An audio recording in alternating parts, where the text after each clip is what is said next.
एक बात तो हमें और आपको ये समझनी चाहिए, मैं पिछले कई वर्षों से और खासकर उत्तर प्रदेश में देख रहा हूं, भारतीय जनता पार्टी का एक बहुत सोचा समझा मॉडल है कि वो पहले अनकॉन्स्टिट्यूशनल काम करते हैं, गैर कानूनी काम करते हैं, और अगर आप उसमें विरोध करने आते हैं तो प्रशासन से, शासन से आपके खिलाफ कार्रवाई करते हैं।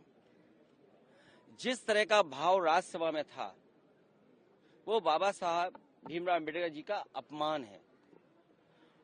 न केवल हम समाजवादियों के बल्कि पूरे देश के शोषित, वंचित, पीड़ित, अपमानित लोग और जो समाज में सबसे पीछे छूट गए थे, उनके लिए आज भी वो पूजनीय हैं। आप किसी भी गांव में चले जाएं पूरे देश में, आज भी बाबा साहब को पूजने का काम गांव के लोग करते हैं। गरीब, हर समाज के लोग उनको भगवान की दृष्टि से देखते हैं। तो इस तरह की भाषा का इस्तेमाल करना न केवल निंदनीय है बल्कि शब्दों को वापस लें और माफी मांगने की जो विपक्ष की बात है उसको मानना चाहिए सरकार को। और सच्चाई तो ये है कि जो व्यक्ति माफी मांग लेता है वो बड़ा होता है।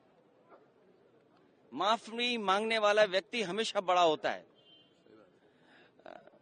ये जो कलयुग आया हुआ है, हालांकि वो मैं नहीं कह सकता हूं कहां से शुरुआत हुई थी, लेकिन भगवान श्री राम ने के अलावा जो हमारे भगवान हैं, भगवान श्री कृष्ण ने जब अपने प्राण छोड़े तब कलयुग शुरू हुआ। आखिरी शब्द भी यही थे जब उनको तीर लगा कि डेस्टिनी थी, ये माफ कहना चाहिए, भूल जाना चाहिए इस चीज को। तो कम से कम सरकार को जिनकी भाषा से, व्यवहार से पूरे देश का सेंटिमेंट बाबा साहब भीमराव अम्बेडकर जी के लिए जो अपमान की तरह भाषा इस्तेमाल हुई, उस पर माफी मांगनी चाहिए और शब्द वापस अपने लेने चाहिए। राहुल गांधी पर एफआईआर हुई है। देखिए, ये हालांकि मेरी स्पीकर साहब से बात नहीं हुई और दूसरे पॉलिटिकल लीडर से बात नहीं हुई, लेकिन ये लोकसभा का परिसर है, इसमें सबसे ज्यादा सुप्रीम अगर कोई है तो स्पीकर साहब हैं। अब सोचिए आप, बीजेपी के लोग तो स्पीकर के साहब के ऊपर भी चले गए। हालांकि मेरी किसी पॉलिटिकल पार्टी से बात नहीं हुई, लेकिन ये जो परिसर है वो लोकसभा का है, तो स्पीकर साहब के पास हम बैठ करके बहुत सारी चीजों को सुलझा सकते थे। लेकिन मैंने जो बात शुरू में कही, भारतीय जनता पार्टी के पास तरीके हैं, उनके पास मॉडल हैं, अंडरग्राउंड पॉलिटिकल उनके पास राय मशवरा आता है।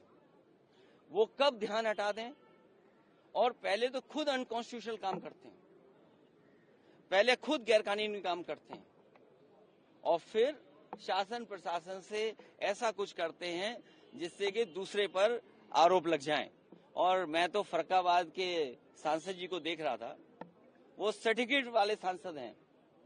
अगर उनको इलाज, दवाई की जरूरत हो तो उनके लिए सलाह यही है कि हम फरक्काबाद से डॉक्टर बुला करके फ्री इलाज करा सकते हैं उनका।